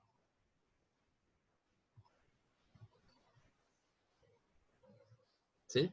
Me empiezo a mover en esta dirección. Entonces, al aumentar la proporción de vapor aquí en la mezcla, lo que yo estoy haciendo es que me estoy desplazando hacia la condensación, ¿no? Es decir, me estoy desplazando hacia la línea de saturación y por lo tanto hacia la condensación de esa cantidad de vapor de agua. ¿Listo? Entonces, eso es lo que estaría sucediendo en ese caso. Entonces, vamos a tomar aquí algunas consideraciones de lo que ocurre en estas mezclas de vapor con agua. ¿Listo? Y ahorita retornamos a este diagrama. Entonces, lo primero que vamos a decir es que normalmente para la mayoría de las aplicaciones en donde estamos trabajando con mezclas de vapor con agua, para la mayoría de las aplicaciones de mezclas de H2O y aire, nosotros vamos a tener un rango típico de temperaturas, ¿sí? Es decir, por ejemplo, si nosotros queremos hacer la evaluación de aire acondicionado, pues un rango típico de temperaturas para aplicaciones de aire acondicionado o de calefacción, bueno, en la mayoría de los libros lo colocan que es un rango entre menos 10 grados y los 40, 50, perdón. Coloquémoslo así. ¿Sí? Este es el rango de temperaturas comúnmente utilizado. Ahora, si estamos en Colombia, ¿cuál sería ese rango? ¿Qué? De por ahí de 0 a... Bueno, los 50 los podemos alcanzar fácilmente, ¿no? Pero los menos 10, no sé qué tan posible sea trabajar a menos 10 grados en Colombia. Por ahí en zonas nevados o en tal vez en... yo creo que ni siquiera en los páramos alcanza a menos 10 grados. ¿O sí? Sí, profe, yo creo que sí, en invierno. Pero en el invierno normalmente eso es poco común, ¿no? Por lo que normalmente uno ve en las noticias, ¿no? Que si en los páramos se baja mucho la temperatura, se dañan los cultivos, ¿no? Sí, caen heladas y eso es. Entonces aparecen las famosas heladas que daña la cebolla o daña la papa o lo que sea. Entonces, pues no sé qué tan probable sea tener menos 10 grados en, en, en regiones de páramo que sean habitables, ¿no? De pronto en un páramo pues que no sea muy habitado, pues de pronto sí, pero, pero bueno, de todas formas, este es el rango de temperaturas comúnmente utilizado, ¿no? Para estas aplicaciones. Rango de temperaturas.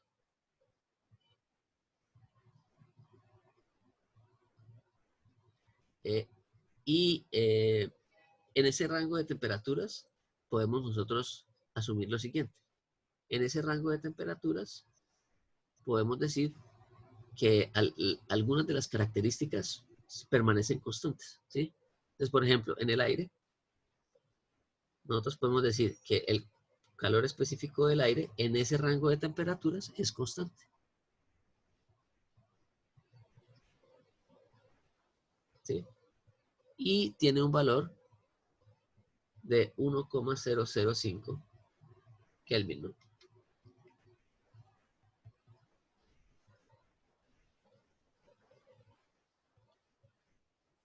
Perdón, 1,05 kilojulio por kilogramo Kelvin.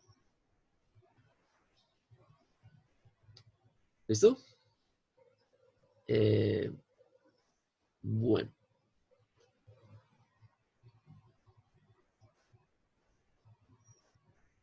Profe, ¿ese es el CP de qué, perdón? Del aire. Aire seco.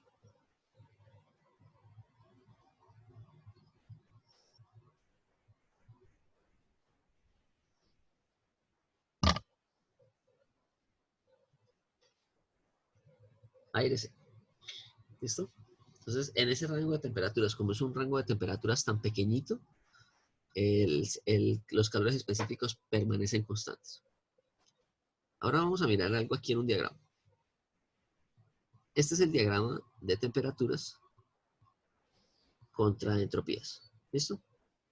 Y vamos a tratar de ubicarnos en esa región comúnmente, que comúnmente vamos a trabajar, ¿no? La región de 50 grados.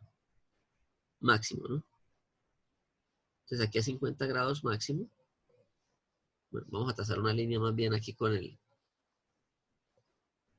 este de acá.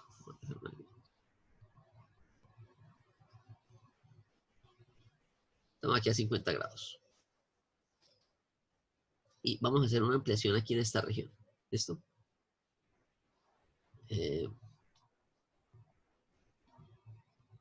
Fijémonos en lo siguiente. En este diagrama pues vemos unas líneas isobáricas, ¿no? Que son esas líneas punteadas. No, estas son como líneas de presión, de densidades. Sí, estas son las densidades. Las líneas de presiones son estas de acá. ¿Sí ven? Entonces 30.000 bar y así en adelante y la presión va disminuyendo, ¿no? Entonces aquí tenemos 100 bar, tenemos un bar. O identificamos un bar está aquí. ¿Sí? Entonces, recordemos que un bar es la presión atmosférica, ¿no? La presión atmosférica, entonces estamos hablando de esta línea de presiones por acá.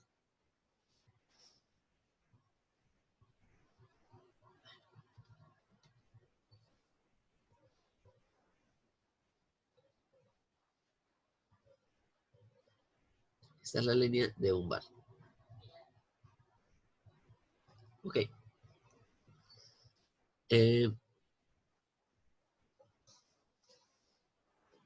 ¿Qué es lo que sucede a bajas presiones con las sustancias?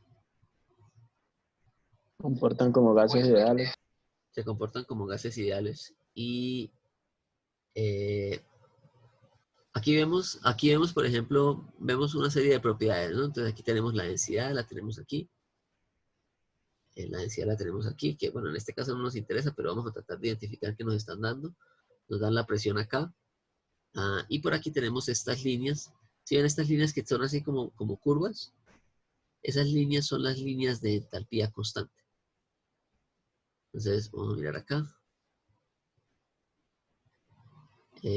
Fijémonos.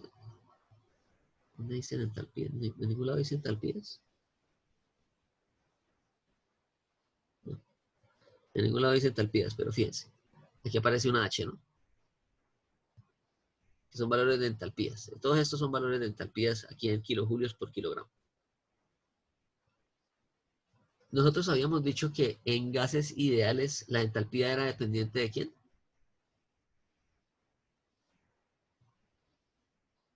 De la temperatura. Temperatura. Ideales, la entalpía es función de la temperatura. Entonces, ¿qué es lo que sucede acá?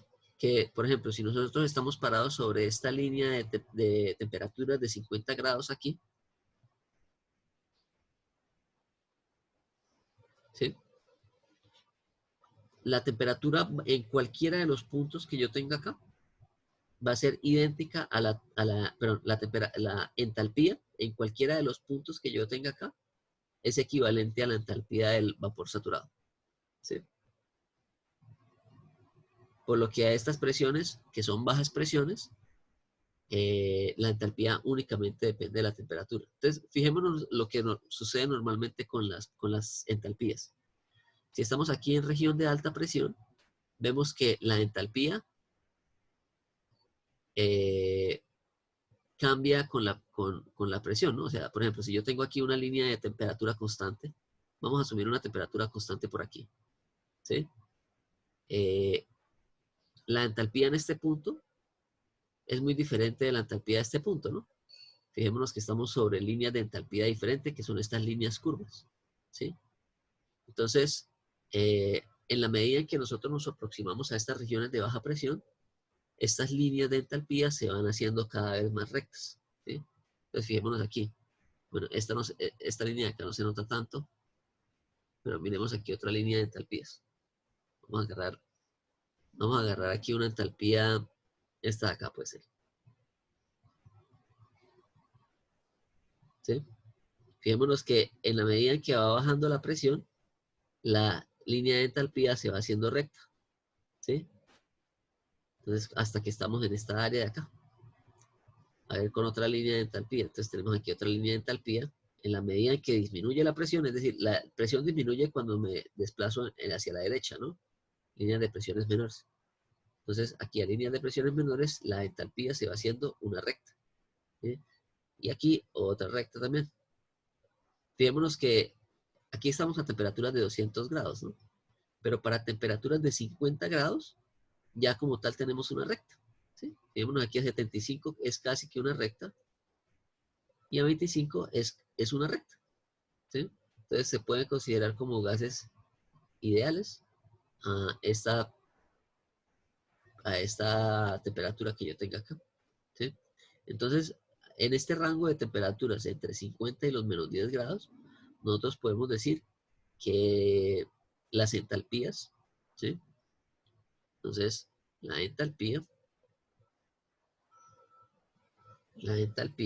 a un valor de 50 grados o a temperaturas menores a 50 grados, ¿sí? Son equivalentes, y vamos a colocar aquí y una presión cualquiera, ¿sí? Son equivalentes o son aproximadamente iguales a la entalpía del vapor saturado al valor de temperatura que tenga. ¿Listo? Entonces, esa es una de las características de lo que sucede con la entalpía en el vapor de agua, ¿no? Entonces, en el vapor de agua yo voy a tener que, entonces, que la entalpía del vapor de agua a una determinada presión y temperatura, ¿sí? Para el rango de temperaturas que nosotros trabajamos, se puede aproximar a la entalpía del vapor saturado a ese valor de temperatura, ¿sí? Va a depender únicamente de la temperatura. Ya en esta región por acá arriba ya vemos que la dependencia con la presión es alta. Entonces, siempre y cuando estemos en esta región de baja presión, nosotros vemos que los efectos de la presión en la entalpía son insignificantes. ¿Listo? Y por lo tanto podemos considerar que toda esta región que tenemos aquí, la entalpía es constante. Ok.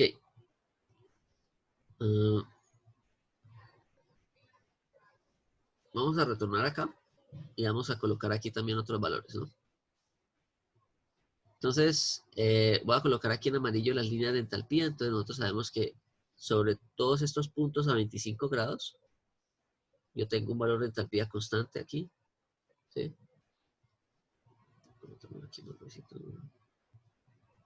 ¿Sí?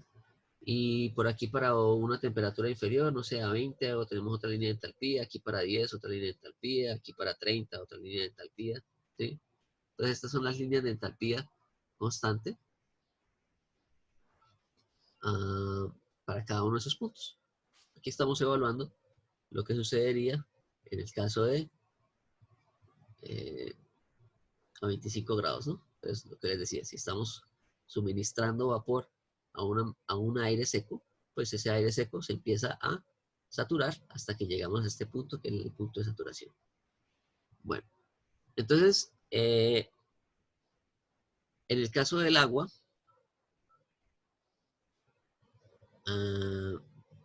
si nosotros tomamos 50 grados, tomamos 50 grados por aquí, que es nuestro límite máximo de temperatura, miremos cuál va a ser nuestra presión máxima de saturación.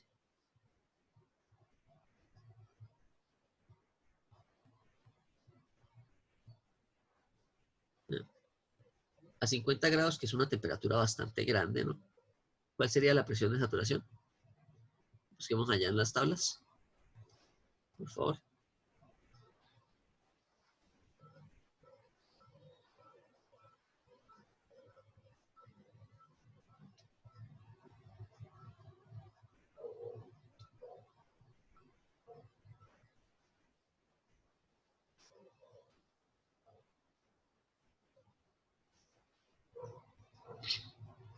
A ver.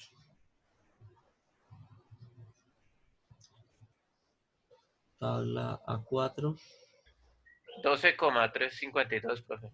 Habría que hacer un valor promedio entre el 10 y 15, ¿no? ¿Sí lo sacaron así?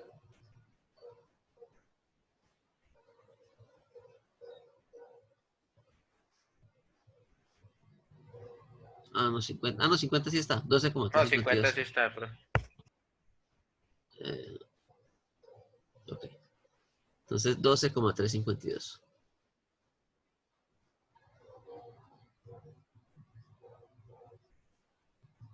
¿Listo? Entonces lo que nos mostró aquí este diagrama, ¿sí? Es que, aquí no se ve muy bien, ¿sí? Pero si vamos a este diagrama, que este es un diagrama, este es del libro de Sengel, está en las tablas de propiedades, ¿sí? Entonces, en los anexos, en la parte de tablas, ustedes van a encontrar este diagrama.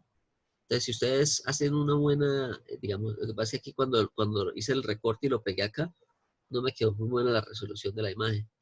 Entonces, si ustedes van allá y miran, se van a dar cuenta que para 50 grados nosotros tenemos evidencia de que, de que la entalpía permanece casi constante, ¿sí? Vamos a decir que para ese rango de temperaturas que estamos trabajando comúnmente aquí, la presión de vapor, la entalpía del vapor de agua se puede considerar constante, ¿sí? O se puede considerar la entalpía de un gas ideal. Okay.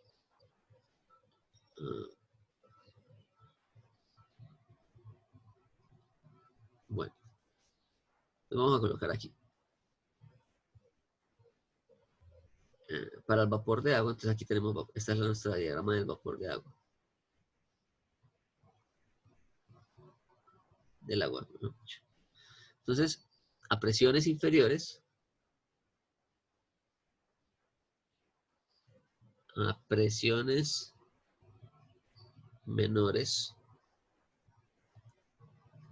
a la presión de saturación a 50 grados de 12,35 kilopascales, ¿no? Se puede considerar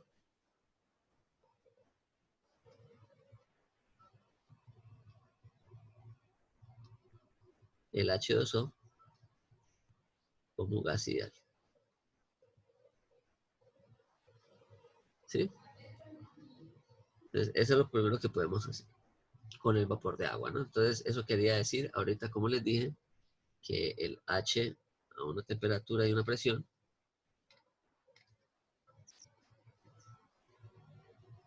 es aproximadamente igual al H a una temperatura en la condición de gas saturado, de vapor saturado. ¿Listo? Otra cosa que se puede decir aquí del vapor de agua es que en este rango de temperaturas, ¿sí? En ese rango de temperaturas, el CP del vapor de agua también se considera constante. Porque es una variación muy pequeña de temperatura. Si nosotros sabemos que el CP depende de la temperatura, pero cuando tenemos grandes variaciones. Y en este caso estamos hablando de que es de 1,872 kilojulio por kilogramo Kelvin. ¿Listo?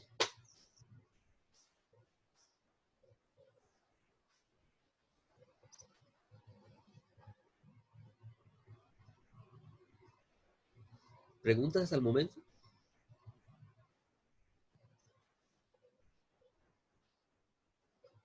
Entonces, lo que pasa aquí con la entalpía a mayores temperaturas, pero a mayores presiones, es que aquí en regiones de mayores presiones, probablemente nuestras curvas ya no sean rectas, sino que sean algo más o menos así.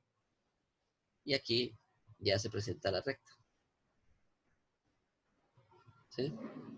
Entonces vamos a tener una serie de curvas más o menos de este tipo. En presiones superiores a las 12,35. ¿Listo? Ahí un poco exagerado, ¿no? Pero la idea es colocar como un límite entre lo que sería gas ideal y gas real. Aquí tenemos gases ideales y por tanto las entalpías son dependientes únicamente de la temperatura. Bueno. ¿Preguntas, muchachos?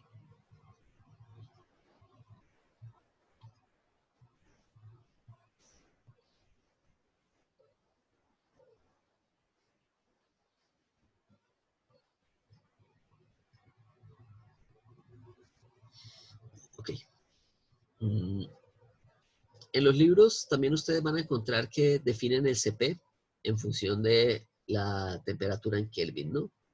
Es decir, eh, en el libro de Zengel también escriben esto como 1,005 kilojulio por kilogramo grado Celsius. Pero eso, más adelante cuando empecemos a calcular las entalpías y eso, vamos a mirar por qué lo escriben de esa forma. ¿Listo? Se establece una nueva referencia para el valor de CP. Pero, pues, en esta área se suele trabajar más con este valor, con el 1,005 kilojulio por kilogramo Celsius. ¿Sí? ¿Esto para qué se hace? Para que cuando nosotros determinemos las entalpías, ¿sí? Las entalpías, por ejemplo, la entalpía para el aire, se determina mediante la ecuación del CP por un delta T, ¿no? Entonces, a ver, ¿cómo les explico? La entalpía para el aire seco se define como el CP por un T en grados, ¿no? Entonces, al colocarlo en grados, es como si yo hiciera lo siguiente. Recordemos que el H siempre es un valor de un H a partir de una referencia menos, o sea, a ver cómo les explico. Pensemos en lo siguiente. La entalpía y el calor específico se relacionan de la siguiente manera. Delta H es igual a CP por un delta T. ¿Correcto?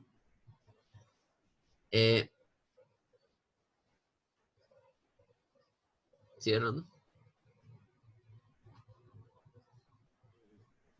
Profe, ¿Sí?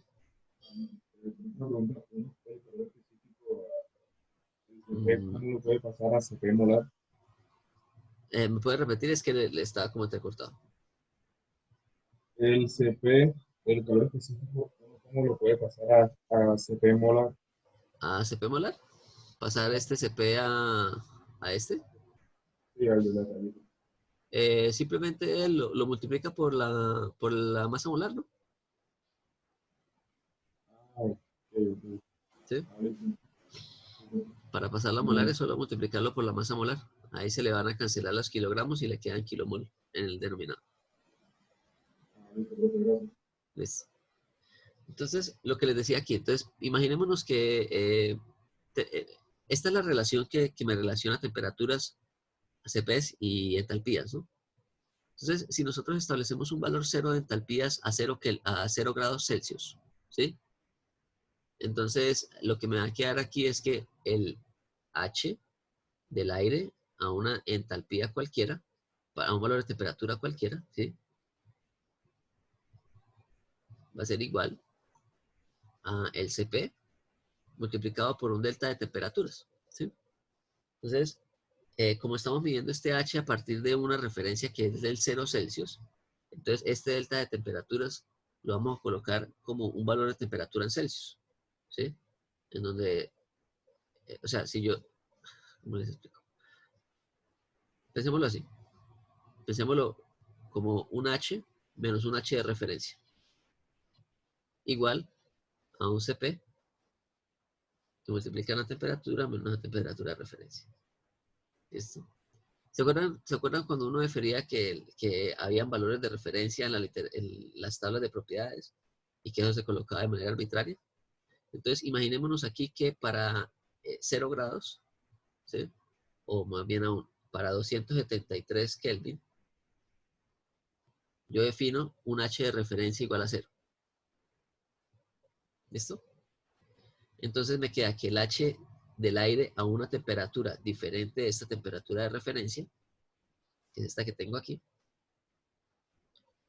va a ser igual a un CP por esta diferencia, ¿sí? Que va a ser la temperatura en Celsius. Entonces, esta es una forma de expresar, digamos, las entalpías en función de la temperatura en Celsius, que es mucho más fácil de determinar, o que es la forma como se suele utilizar en esta área el cálculo de las entalpías, ¿sí? Entonces la entalpía se suele colocar como un Cp multiplicado por la temperatura en Celsius, donde Cp es este valor. Donde Cp es este valor de acá. ¿Sí?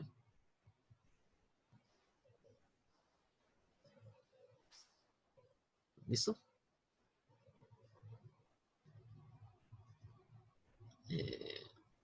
Bueno.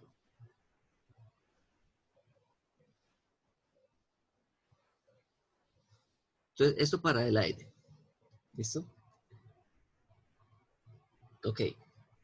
Ahora, si yo tengo diferencias de entalpía en el aire, o sea, a valores diferentes de este valor de referencia, entonces lo que yo tendría era que el delta de H en el aire seco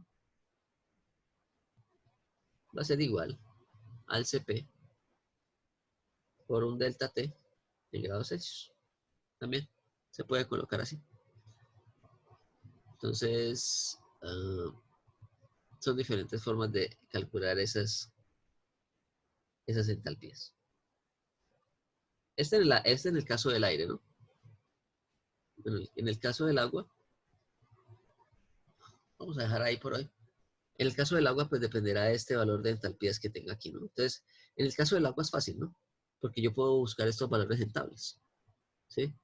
Yo puedo buscar estos valores en tablas fácilmente. Yo puedo ir allá y decir, busco para el 50 grados la entalpía del vapor saturado da tanto, ¿sí? O para 25 grados la entalpía del vapor saturado da tanto. Pero existe también una forma para determinar la entalpía aproximada mediante una ecuación, que es la entalpía latente, ¿sí? Entonces, recordemos que las entalpías en el agua normalmente se establecen para, el cero se establece ¿para qué? El cero se establece para la entalpía del líquido saturado en la condición del punto triple, ¿sí? Entonces, lo que se suele hacer es que se toma la entalpía de latente de vaporización en la condición del punto triple y se le suma una entalpía latente hasta llegar al valor de temperatura que tengamos. Entonces, pero eso se los explico en la próxima clase, que ya se nos pasó el tiempo. Bueno, muchachos, entonces, con esto pues, digamos, concluimos la primera clase de este tema. En la próxima clase vamos a mirar lo que son las humedades, ¿sí? Vamos a mirar qué es humedad relativa, qué es humedad absoluta, y vamos a mirar qué es la parte de lo que es la temperatura de rocío. Entonces, dejamos ahí por hoy. Entonces nos vemos el sábado, ¿no? Sábado 4 p.m. Para la prueba. Yo tal vez en el día de mañana ya suba, en el Moodle ya subo la actividad, tanto la del quiz como la de la prueba. Entonces recordemos que vamos a iniciar con un quiz cortico de selección múltiple y después pasamos a la prueba ya del ejercicio. ¿Listo? Entonces no olviden hacer la lista de ejercicios. Alguien me hizo ayer una pregunta pero no le respondí. ¿Sí? Profe, ese quiz ¿va a ser el mismo día o lo puede resolver uno hasta antes del quiz, hasta antes del parcial? No, es el mismo día, o sea, es el sábado, pero antes de la prueba. ¿Listo? Entonces, la idea es para que lleguen con todo preparado, ¿no? O sea, para calentar. porque si yo les coloco el quiz en una fecha diferente, entonces, pues, de pronto no... o sea, si ya estudiaron para el parcial, ya deben saber los conceptos para el quiz también, ¿no? Entonces, el quiz son 4 preguntas teóricas. ¿Listo? Entonces, y ahí son, no sé, unos 15 minutos. ¿Pero abre las 4? Abre las 4, sí. O sea, abro las 4 y a partir de las 4:15 que se acabe el quiz, iniciamos la prueba que tendrá 2 horas de duración. ¿Listo? Normalmente son 2 horas y media, ¿no? Porque son los 15 del quiz, pasan las 2 horas de la prueba y después 15 minutos para que digitalicen el documento. Entonces, estaríamos terminando a las 6:30. ¿Listo?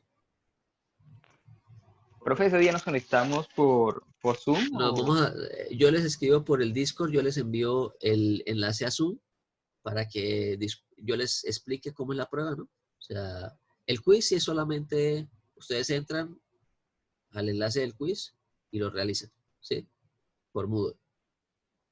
Y una vez que se acabe el quiz, pues yo abro el enlace, yo les envío un enlace en Zoom para que nos reunamos, un enlace particular de Zoom, para que nos reunamos y ahí miramos lo del parcial.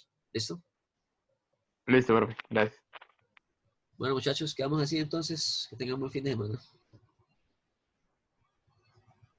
Nos vemos el sábado.